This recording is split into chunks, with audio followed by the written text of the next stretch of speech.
अर्थ के प्रकाशी मांगलिक उपकारी है। तेह को स्वरूप जाने राग ते करी जो भक्ति, काय को न माई स्तुति। धन्य धन्य तिन्हि के काज सब आज भय, कर जोड़ बारंबार वंदना हमारी है। मंगल कल्याण सुख ऐसो हम चाहते हैं, हो मेरी ऐसी दशा जैसी तुम धारी है। हो मेरी ऐसी दशा जैसी तुम धारी है। मैं अपने आज के व्याख्यान में यहाँ अपनी और आपकी यानी हमारी प्रशंसा करने आया हूँ। अब आप कहो अभी तो आप आए हो, अभी से प्रशंसा करना शुरू कर दिया। यह जो आज हम यहाँ बैठे हैं ना, कोई आसान बात नहीं है, सरल बात नहीं है, साधारण बात नहीं है। आज जो हम यहाँ बैठे हैं, कई लेवल पास करने के बाद यहाँ बैठे हैं। आप में से कितनों को पता है आप पिछले भाव में कौन सी गति में थे? किसी को ही नहीं पता, जाति स्मरण थोड़ी हुआ किसी को। पर एक बात तो तय है कि हम सब एक समय निगोद में थे। हेडक्वार्टर है ना वो अपना निगोद, जहां हमारे अक्षर के अनंत में भाग मात्र का ज्ञान था। उस अवस्था में कोई ऐसा मंद कषाय का परिणाम हुआ कि हम निगोद से निकल आए। कहने में तो बहुत आसान बात लगती है, मंद कषाय का परिणाम हुआ, निगोद से निकल आए। 6 डाला में लिखते हैं दौलत राम जी, काल अनंत निगोद मझार, बीत्यो एक इंद्रिय तंधार, एक श्वास में 8-10 बार, जन्म्यो मरियो भय दुख भार। मतलब अनंतों काल तक निगोद में रहा, एक श्वास में 18 बार जन्म मरण। कहने में तो बहुत आसान बात लगती है कि कोई मंद कषाय का परिणाम आया और निगोद से निकल गया। संजीव जी भाई साहब एक उदाहरण देते थे। चने भूजते हैं, बड़ भूजे में चने भूजे जाते हैं, सेके जाते हैं। तो उन चनों में एक चने पे आप अपना नाम लिखो और उन चनों में सिकने के साथ में डाल दो। उस बड़ भूजे के ऊपर एक कपड़ा डाल दो, आप कपड़ा लगा दो, और भाग्य से उस कपड़े में थोड़ा सा छेद हो, इतना छेद कि उसमें से मात्र एक चना निकल के आ सके बाहर। और उन सारे चनों में से सिकने के बाद आप ही के नाम का चना निकलना जितना दुर्लभ है, उससे भी अत्यधिक दुर्लभ है निगोद से निकलना। अब निगोद से अपन आज के युग में देखें, अपने घर पे कोई बेटा हो, कोई भाई हो, वो यूपीएससी, कैट, आईआईटी, ना जाने दुनिया जमाने के पेपर देते हैं। वहाँ पे एक पेपर में कितने लोग बैठते हैं? 10 लाख करीब लोग बैठते हैं। उन 10 लाख लोगों में से मात्र पास हो जाने पर इतने खुश होते हैं हम, गली गली में नाचते फिरते हैं, मिठाई बांटते फिरते हैं, मात्र 10 लाख में से एक होने पर। और हम कहाँ से निकल के आए? निगोद से, जहाँ अनंतो जीव थे। सिद्ध के गुणों से अनंत गुना ज्यादा जीव है निगोद में। सोचो आप, कहने में तो कहते हैं अपन 6 महीने 8 समय में 608 जीव निकलते हैं, पर उन 608 में से अगर एक जीव भी निकल रहा है ना, तो ये मानना कि अनंत जीव नहीं निकल रहे हैं, तब वो एक जीव निकल रहा है। अब हम उन पेपर में लाखों हजारों में से एक होने पे इतना प्रसन्न होते हैं, और निगोद से निकलने की बात पे अपन को ऐसा लगता है कि कौन सी बड़ी बात है, कौन सी विशेष बात है, सामान्य सी तो बात है। आज कितने लोग हैं हमारे जैसे यहाँ पे। चलो खैर आगे बढ़ते हैं। निगोद से निकलने के बाद फिर स्थावर हुआ, एक इंद्रिय, पृथ्वी, जल, अग्नि, वायु, वनस्पति का एक। फिर कोई पुण्य का उदय हुआ, कोई मंद कषाय का परिणाम हुआ, 2 इंद्रिय हुआ, फिर 3 इंद्रिय हुआ, चतुरिंद्रिय हुआ, ऐसे विकलत त्रय में रहा अनंतो काल। फिर उसके बाद असंगी पंचेंद्रिय हुआ। अभी 2 दिन पूर्व अभिनंदन जी भाई साहब के शाम के व्याख्यान में आ रहे थे, दुर्लभता के 31 बोल, उसमें से उनके जो पहले 8 बोल उन्होंने उस दिन बताए थे, उन सब में मात्र निगोद से निकल के और मनुष्य होने तक की बात थी, 31 में से 8 में। सोचो आप। अब मैंने आपसे शुरुआत में कहा था कि मैं आज आपकी प्रशंसा करने आया हूँ। अब अपनी नोटबुक में लास्ट पेज पे एक लाइन खींचना, हमारे पास अपर्याप्त चीज़ें जितनी हैं वो तो हमें पता है, उनको लेके हम कितना खेद खिन्न होते रहते हैं, कितने दुखी रहते हैं, वो तो अपन जानते ही हैं।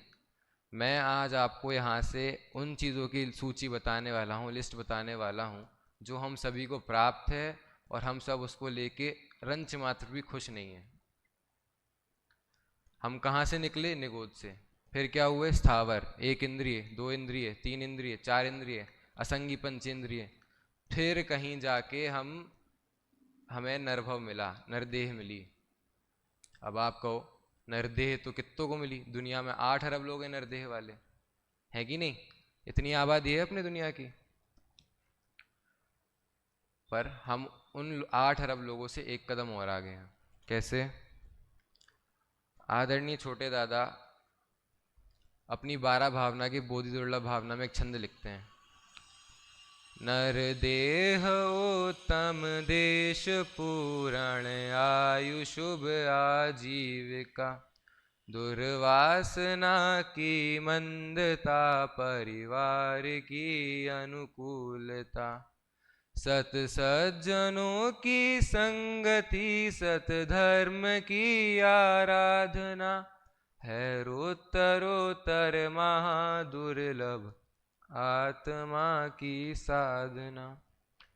तो अपना लास्ट पॉइंट क्या है? आत्मा की साधना। ये सारे पॉइंट डिस्कस करके अपन को कहाँ पहुँचना है? आत्मा की साधना तक। पहला पॉइंट मैंने बता ही दिया, नरदेह का। अब नरदेह में ये बात उठती है कि 8 अरब लोगों को मिला, इसमें क्या विशेष है? तो अपन उनसे एक कदम और आगे हैं। कैसे? अपन को क्या प्राप्त है? उत्तम देश। वैसे अपन लोग बोलते रहते हैं भारत ये, भारत वो, सरकार ने ऐसा कर दिया, भारत के ऐसे हाल चल रहे हैं, जीडीपी ये, जीडीपी ऊपर नीचे, फलाना ठिकाना, सारी बातें। लेकिन सोचो, अगर अभी आप वहाँ चाइना में होते, चाइना में पहले तो हर घर में 2 बच्चों का था कि 2 बच्चे हो सकते हैं, अब शायद 1 बच्चे का हो गया है। अगर आप घर की तीसरी संतान होते तो आपको 10 मिनट में अस्पताल से होटल भेज दिया जाता। लगती है विचित्र बात? चाइना में मांस भक्षण होता है, इंसानों का मांस खाया जाता है, और ये बात सही है कि वहाँ पे जो तीसरी संतान होती थी पहला, आज का नहीं पता, तीसरी संतानों को वो होटल भेज दिया जाता था। या होते आप अभी वहाँ नॉर्थ कोरिया में, किंग जोंग उनके राज में, वहाँ उनकी देश की फुटबॉल की टीम वर्ल्ड कप में हार गई एक मैच। वो जब देश में वापस लौटे तो उनकी टीम को एक कमरे में बंद करके जिंदा जला दिया कि हार के कैसे आए आप। और किंग जोंग उस देश की तो कितनी बातें सुनने में आती हैं कि क्या क्या नहीं होता वहाँ। या आप होते यूक्रेन में, इसराइल में, जहाँ 2-2.5 साल से लड़ाई चली रही है, कोई ठिकाना ही नहीं है।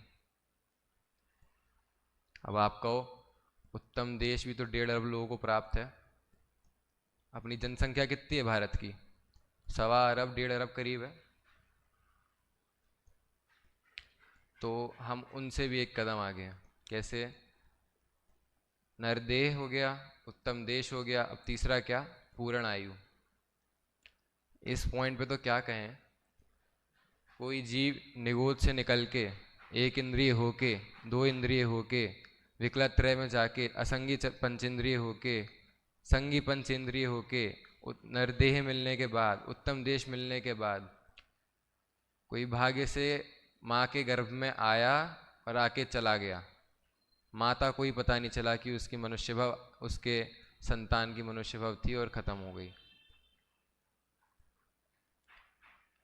3-3, 4-4 महीने तक तो पता नहीं चलता कि गर्भ में कोई संतान है, और आगे चली जाए ये भी पता नहीं चलता। पता चल भी जाए तो कई केस तो ऐसे भी हैं जहां माता पिता खुद, समझ रहे हैं आप? अगर ये दोनों केस हटा भी दें तो तीसरी क्या बनती है कंडीशन? कि मिसकैरेज हो जाए। वो जीव भी निगोद से निकला, एक इंद्रिय हुआ, विकलत्रयी हुआ, फिर असंगी पंचेंद्रिय हुआ, उसको नरदेह मिला, उत्तम देश मिला, पर उसके भाग्य में क्या नहीं था? पूर्ण आयु। यहाँ तक बात नहीं होती। अब आपको, अब पूर्ण आयु तो बहुतों को मिली, हम उससे भी एक कदम और आगे हैं। नरदेह उत्तम देश पूर्ण आयु। चौथा क्या है? शुभ आजीविका। शुभ आजीविका को यहाँ आप दो अपेक्षा लेना। पहली अपेक्षा ये कि जिस आजीविका में अत्यधिक हिंसा या हिंसा ना हो, और दूसरी अपेक्षा जो अपन को यहाँ लेनी है कि जिस आजीविका में दिन दिन भर, जीवन भर या हर समय आकुलता ना हो कि पैसा कमाना, पैसा कमाना, पैसा कमाना, पैसा कमाना। ऐसी आजीविका का क्या काम है? पीछे बिल्डिंग बन रही है अपनी, वहाँ आप बोलो मजदूरों से कि आप ज्ञानानंद स्वभावी हो, वो हाथ जोड़ के बोलेगा भैया आप हो गए ज्ञानानंद स्वभावी, हम तो मजदूर हैं, अगर आज काम ना करें ना तो शाम की रोटी ना मिले, सुबह को खाने ना हो कुछ। हम और आप इतने भाग्यशाली हैं, कभी सोचते नहीं हैं इस बात को कि अपन को ऐसा कोई काम नहीं। बच्चे बचपन से फैक्ट्रियों में लग जाते हैं। हमारे इंग्लिश में एक चैप्टर था, है इस साल है, जिसमें एक लड़का है मुकेश, वो बताता है कि उसके एरिया के सारे बच्चे बचपन से ही फैक्ट्रियों में लग जाते हैं चूड़ियाँ बनाने के लिए। बताओ, वो करते करते उनकी आयु इतनी कम हो जाती है, आंखें खराब हो जाती हैं, चूल्हे के धुएं से इतने खतरनाक बीमारियां हो जाती हैं कि वो अपनी यौवन अवस्था देख ही नहीं पाते। हमें ऐसी कोई आकुलता नहीं है पैसे कमाने की या किसी चीज़ की। फिर आप ये कहो शुभ आजीविका वाले भी बहुत हैं, बहुतों के पास है पैसा, बहुतों के पास है अच्छी आजीविका, तो हम उन शुभ आजीविका वालों से भी एक कदम और आगे हैं। क्या क्या हो गया अभी तक? नरदेह हो गया, उत्तम देश हो गया, पूर्ण आयु हो गया, शुभ आजीविका हो गई। अब परिवार की अनुकूलता नहीं, पहले नरदेह उत्तम देश पूर्ण आयु शुभ आजीविका दुर्वासना की मंदता। अब जो पिछला पॉइंट आया शुभ आजीविका वाला, उसमें मान लो किसी की अत्यधिक शुभ आजीविका हो, कोई करोड़पति अरबपति हो। आज के ज़माने में करोड़पति अरबपति तो क्या, सामान्य घरों में सातवें व्यसन का पोषण होता है। घर में माता पिता भाई बहन भाभी बेटा सब के सब किसी ना किसी व्यसन में पारंगत हैं। मैं सही बता रहा हूँ, मैं स्मारक से पहले जहाँ पे था, जिस स्कूल में पढ़ता था, वहाँ पे बड़े बड़े घर के बच्चे आते थे और सिर्फ देखा देखी में ऐसी ऐसी गलत संगति में पड़ जाते थे, गलत कार्यों में लग जाते थे कि आज तक वो परेशान है। अभी कभी मिलने जाऊं उनसे तो आज भी वही गलत काम करते दिखते हैं।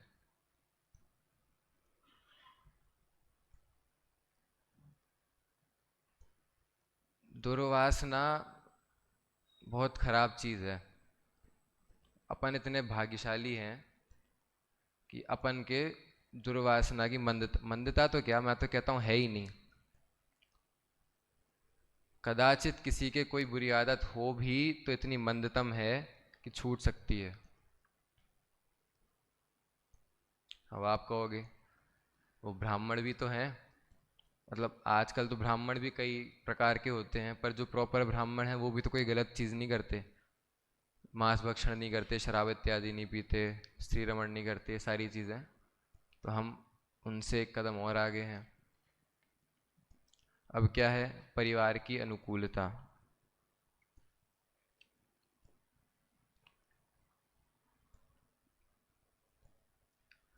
परिवार की अनुकूलता में एक सच्ची घटना बताता हूँ, पापा बताया करते थे मेरे। अपने जैन मत की एक लड़की किसी अन्य मत में ब्याह गई, ठीक है। अब वो लड़की तो पूरी शास्त्र स्वाध्याय करने वाली, पूजन विधान करने वाली थी, लेकिन उसके जो ससुराल वाले थे, सास को और ससुर जी को बिल्कुल पसंद नहीं था कि वो धर्म में लगे या वो अपना धर्म फॉलो करे। तो बहू सुबह उठे, नहा धो के तैयार हो मंदिर जाने के लिए। वो कहती माता जी मंदिर जा रही हूँ। तो कहती बहू भूख लग रही है, नाश्ता बना दो। बहू नाश्ता बना के आए, फिर कह रही माता जी मंदिर जाती हूँ। तो कहती बहू ससुर जी के उठने का समय हो गया, चाय बना दो।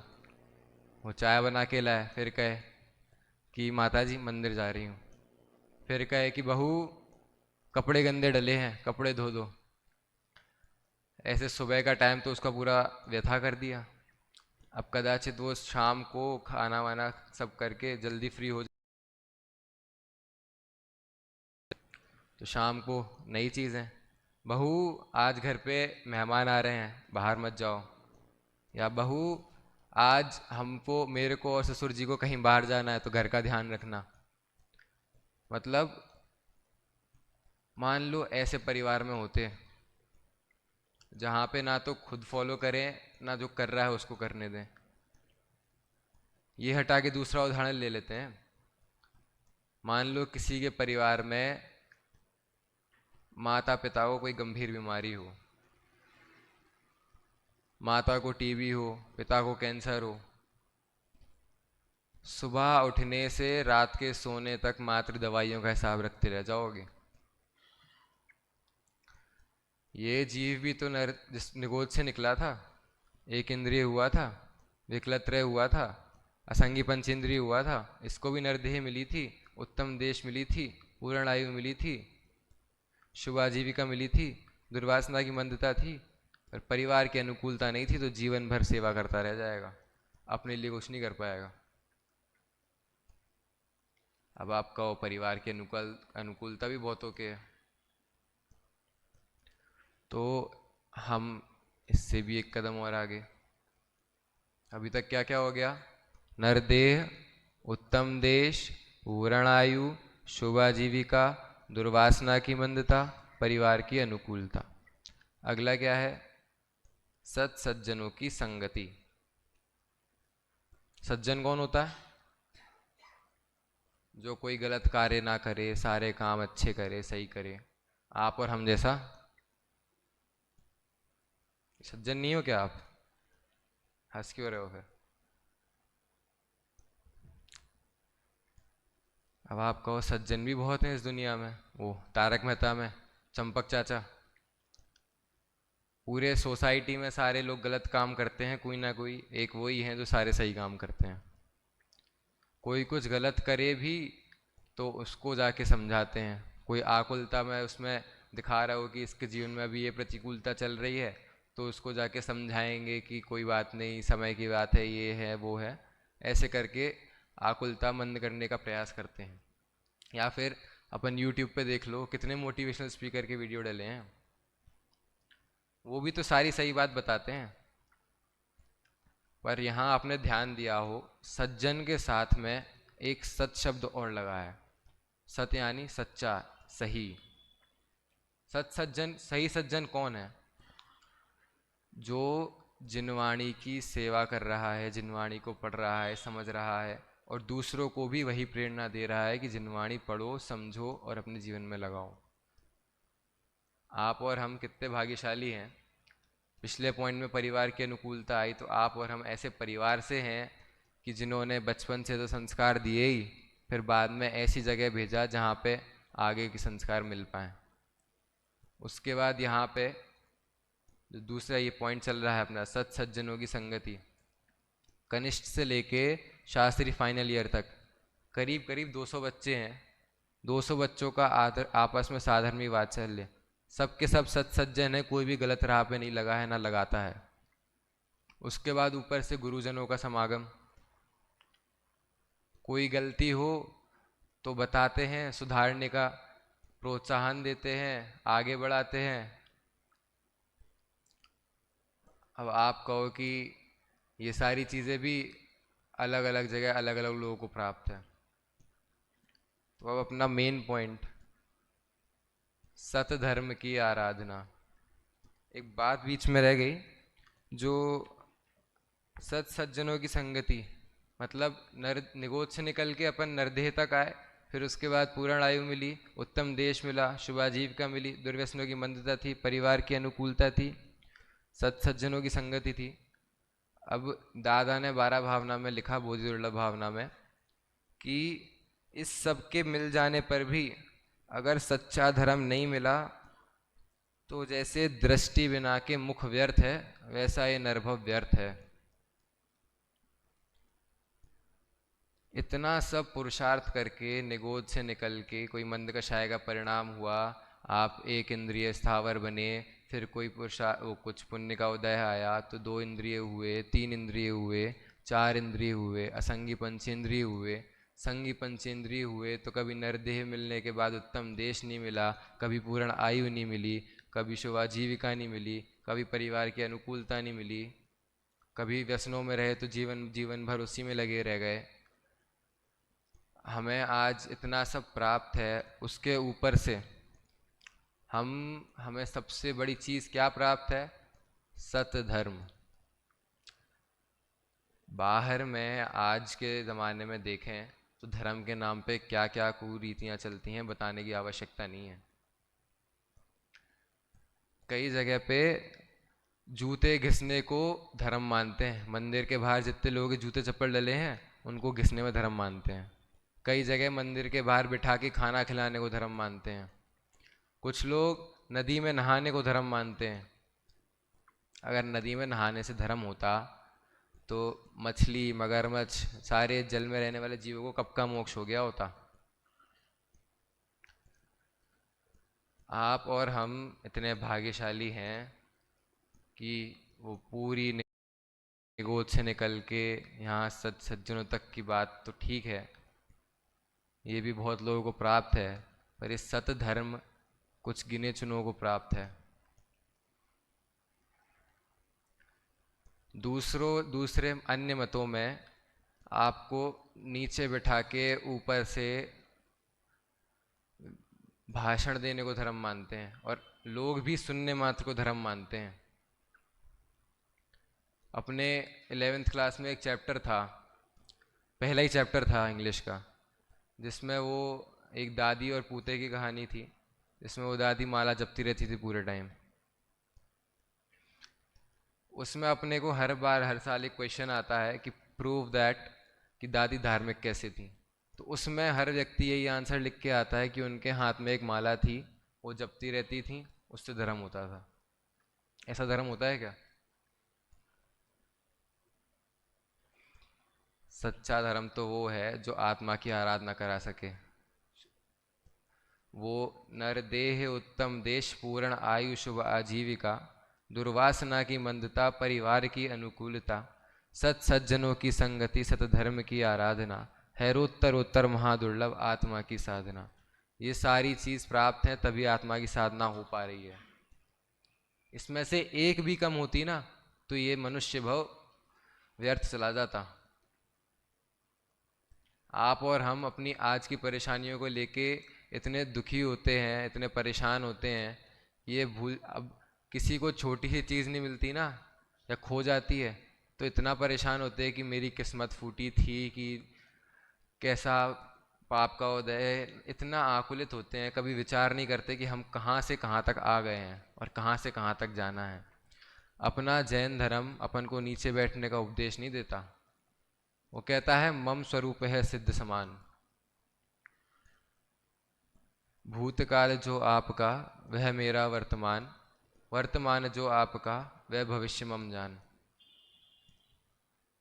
हे जिनेंद्र परमात्मा, जो आपका भूतकाल था वह मेरा वर्तमान है, और जो आपका अभी वर्तमान है वह मेरा निश्चित रूप से भविष्य है। अब अंत में बस 2-4 लाइनों से अपने व्याख्यान को विराम देता हूँ। इतना सब परेशानी झेलने के बाद जब अपन यहाँ आ ही गए, कई लोगों को तो सत धर्म तक मिला, फिर भी आज कहाँ हैं कहाँ नहीं हैं बोलने की आवश्यकता नहीं है। सत धर्म मिलने के बाद भी सच्चा स्वरूप क्या है जिन धर्म का, देवशास्त्र गुरु का, इस सब से अवगत तक नहीं है। अगर इतनी कठिनता प्राप्त करने के बाद भी विषय सुख में रंजायमान है ना, तो व्यर्थ है ऐसा मनुष्य भाव। और अगर आप उनको समझाने जाओ तो समझते भी नहीं है। उनको ये लगता है कि मनुष्य भवी तो है, फिर से मिल जाएगा। दादा लिखते हैं 12 भावना में कि एक बार अगर मनुष्य भव चला गया ना, तो दोबारा मिलना इतना दुर्लभ है जैसे एक पेड़ में आग लग गई हो और उसकी राख से वही का मतलब उसकी राख से एक और पेड़ उग जाए। राख से पेड़ कैसे उगेगा बताओ। फिर आप कभी निगोद पहुंच जाओ, फिर कभी एक इंद्रिय हो, फिर दो इंद्रिय हो, फिर पूरी साइकिल रिपीट करो। फिर क्या पता आपको नरदेह मिले तो उत्तम देश ना मिले, उत्तम देश मिले तो पूर्ण आयु ना मिले, पूर्ण आयु मिले तो शुभ आजीविका नहीं मिले, शुभ आजीविका मिले तो दुर्व्यसनों में पारंगत हो, कभी परिवार की अनुकूलता ना मिले, कभी सज्जन व्यक्तियों का समागम ना मिले, कभी सत्य धर्म ना मिले। और इतना सब मिलने के बाद भी अगर हम आत्मा की आराधना नहीं कर रहे हैं, अपने स्वरूप को नहीं पहचान रहे हैं, तो सही मायने में तो धिक्कार है हम पे।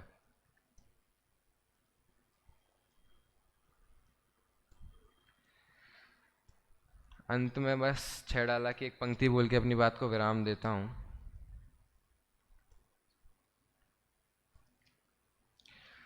दौलत राम जी तीसरे ढाल के अंत का जो दोहा है उसमें लिखते हैं, दौल समझ सुन चेत सयाने, काल वृथा मत खोवे, यह नर भव फिर मिलन कठिन है, जो सम्यक नहीं होवे। यह नर भव मिलना कितना कठिन है ये तो मैं बता ही चुका हूँ। और अपन को ये नरभव मिला है, इतने सारे दुर्लभता के पड़ावों को पार करके आज यहाँ हम बैठे हैं, तो अपने इस नरभव को सफल बनाएं और आत्मा आराधना करें। इसी मंगल भावना से अभी की बात को विराम दें।